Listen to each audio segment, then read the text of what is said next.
Hi, I'm Tisha Copeland at Not Your Mama's Quilt Store, and if you are doing a Laura Heine pattern and taking a class from me, then I want to show you how to get started so we don't spend the whole class time just cutting out flowers.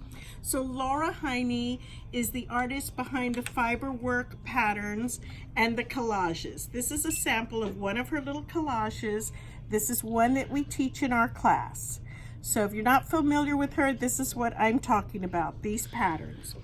What you're going to do to get started on the cutting for all your floral pieces or whatever motif you're using, you need a couple of tools.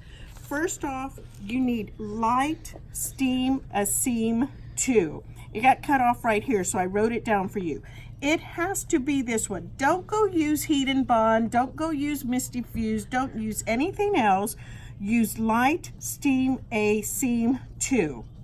Secondly, you're going to need pieces of fabric. She actually says 1/8 of a yard is plenty of fabric, and it is, because we're going to cut these pieces up and you're not even going to use all of this. So you need pieces of fabric, as many as you want to use. I'm just pulling out a few right here. Some of them are out of my stash and some of them are out of the store. So you can see where I've cut some pieces out already from my stash. Next thing you're going to have is a pair of Karen K. Buckley scissors. Why do we love these? Because they have a serrated edge and they are perfect for cutting out small pieces, and you will love them doing applique or cutting out little circles because your fabric doesn't slip out between the scissor blades. So this is Karen K. Buckley scissors, and really imperative that you have these. Also, they've got kind of rubber handles right here, so your hand doesn't start to hurt when you're cutting. Save yourself the aggravation and get these. Finally, you need a good iron. The little tiny irons that come that you can buy, the little portable irons, are not going to get hot enough for you to fuse everything. Now I'm only going to show you how to get started today because you'll learn everything else in class. So first thing we're going to do is get some of our fabrics and cut off the pieces that we want to use. It doesn't matter if you just have little pieces of it. You don't have to aim for the whole flower. In other words, if you just have a portion of a flower, it's okay. You can still use that. I don't personally like to use the selvages, so I cut that off right there. So here's a piece that I like. Here is something else, and you know what? I really want these flowers, so I'm just going to cut right there, because those are the flowers that I want to focus on. And you know what? I kind of like this pink one also right there, and I like some of those little leaves. So I'll put that there. Here's another one, and I'm going to cut this piece off because that's the selvage, but I like this whole piece right there. So I'm going to use that because it gives me some nice big pieces to work with.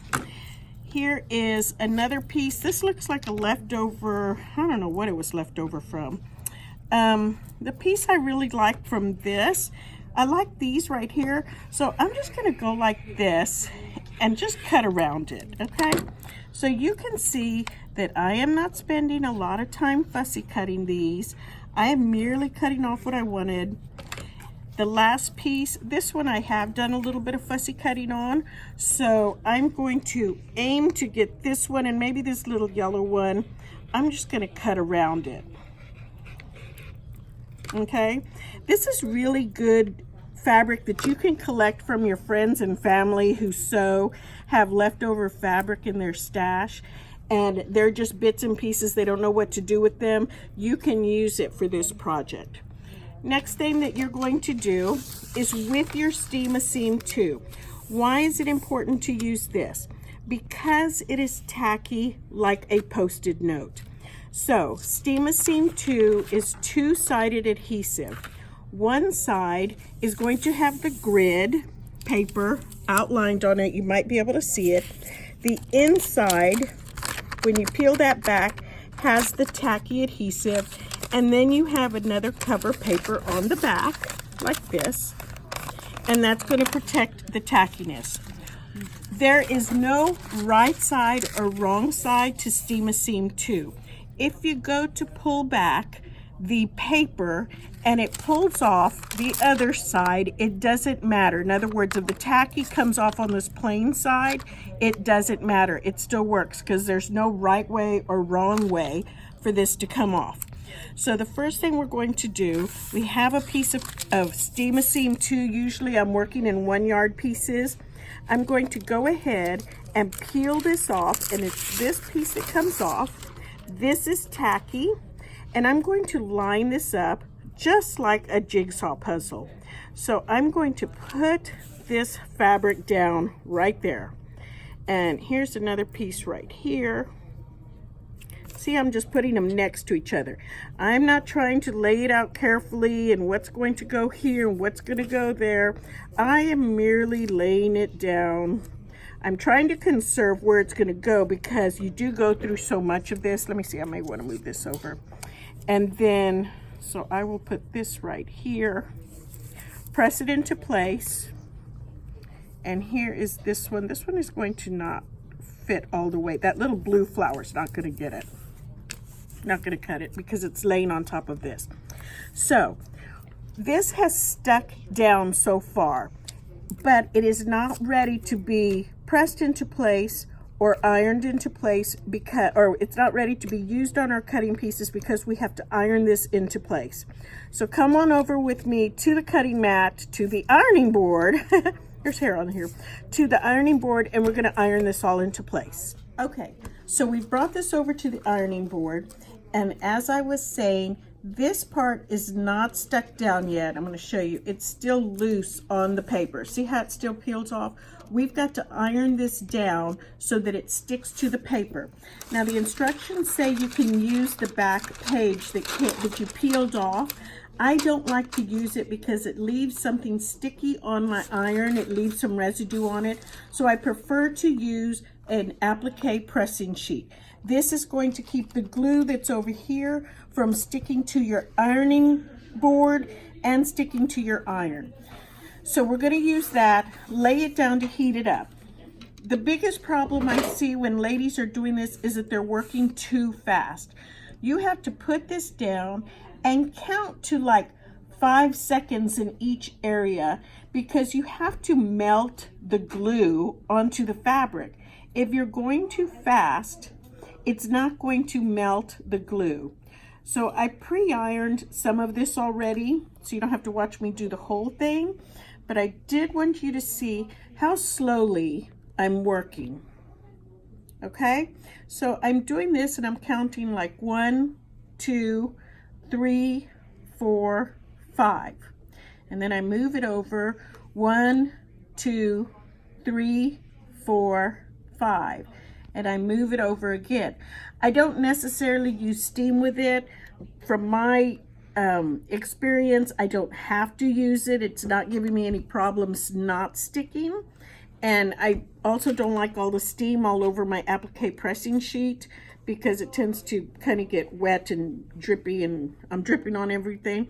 So I use a dry iron, but I am making sure I'm taking my time with all of this to let that glue melt and to let it stick onto the fabric. That's the whole idea of this. Okay? So, now that I've done that, I'm just going to give it a second to cool because it is very, very hot and I don't want to burn my fingers. So I'm going to give this just a second. Let this cool off.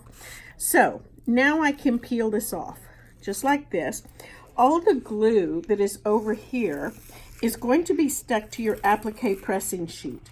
So you're not going to get it onto your iron or your ironing board, which I think is very important because I hate it on everything else, and you can see.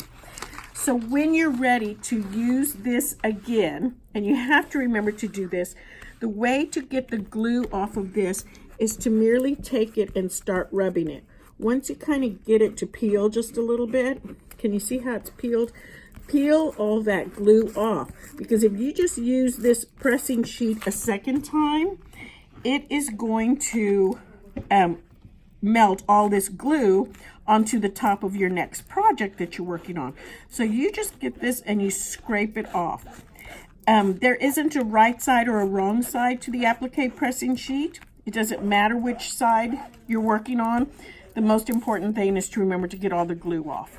Okay, so now that we've got these on here, these are stuck down and I can't get them up without peeling the glue off. So it's ready to cut some of these up now. So come back over with me to the cutting table so I can show you how to do that. Okay, so we're back at the cutting table now.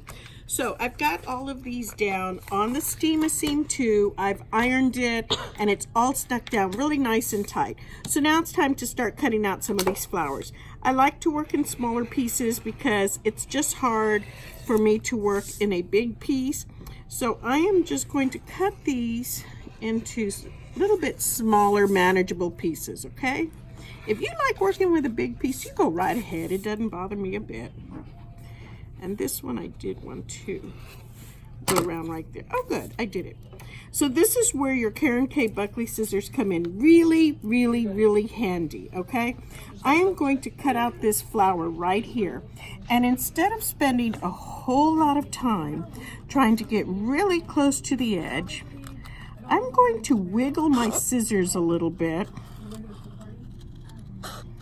just like this. And I am cutting all around this. And you can see I am not spending a whole lot of time trying to get it perfectly cut around the outline. If I get a little bit of too much blue on there from the flower next to it, I'm not going to sweat it. It doesn't matter. So just cut all the way around. Now, if you only have a portion of a flower, like this one over here, don't worry, you can still use that, still cut it out. That is still a very good usable flower.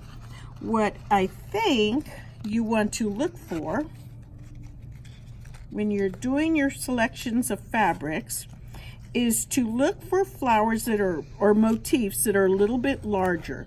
Small little tiny pieces, like if you have a pattern that has a lot of little tiny flowers like this, can be a real headache. You don't want to try to cut every single one of those out because you'll be here forever. Plus, if you have something that is a really big flower, like say some of the K-Facet fabrics that have really big design, cut those out anyhow in their entirety, but don't start cutting them smaller yet because you don't know what you'll need. And by that I mean, this is a big flower, and let's say I'm trying to use it on the bunny and I don't have this much room. This is still a really good piece that I can cut down because I can cut right along these petals like this, cut those individual petals off, and I still have a nice big piece right here I can work with. So it's a very good piece. Same thing for here. I'm going to cut off all the way around this little flower. If I decide when I'm working this flower is too big, guess what? I can cut off this green stem. I can even subcut it if I need a smaller leaf. I can use that. I can use this by itself, this orange part if I want to. There's a darker orange I can use. This petal can be used by itself. As a matter of fact, it looks like a tongue, doesn't it? So I can use that. Here is some flowers that have a lot of petals around them. I can use it whole, or I can cut off some of the petals and make it a smaller flower. So all shapes are usable, but don't start off with something that has a lot of little pieces because you will be cutting forever. So now that I've cut one of these out, I want to show you why it's so important to use Steam-A-Seam 2. The back of it with the paper has adhered to your flower. Now I'm going to come in and peel off the backing of the paper. Now you don't want to do this until you're ready to put it onto your design. Don't go peel them off now and bring them to class. You want to leave the paper on there until you're ready to use it. You peel off the edge like this, and the glue, I hope that's not a hair. It is. Oh well, I'll figure that out. So the glue is now stuck to the fabric right there. And I can show you what I mean. This is when you're working, it works like a Post-it note. See how it's sticking to that paper? And I say, oh, I don't like where that is. I can pick this up just like this, and I can move it like this. You cannot do that with any of the other adhesives like Heat and Bond or Misty Fuse or anything like that. The other thing that I can do with this is just loosely tack it back on there, and it's ready to go in my box. So as I'm cutting all of these out, I'm keeping them like in a lunch pail or a Tupperware box, something like that, so that I can start grouping them. I'll group all my oranges together, all my pinks together, my yellows, just for ease of use. And I keep them on there with the paper, bring them to class like that, and then we'll be able to start working. This is just for you to be able to kind of get a jump start on the class. So when you get here, you don't have to spend all the time cutting. So if you have questions, feel free to give me a call or message me. My store phone number is 972-612-2641. And my name is Tisha Copeland at Not Your Mama's Quilt Store. Thank you.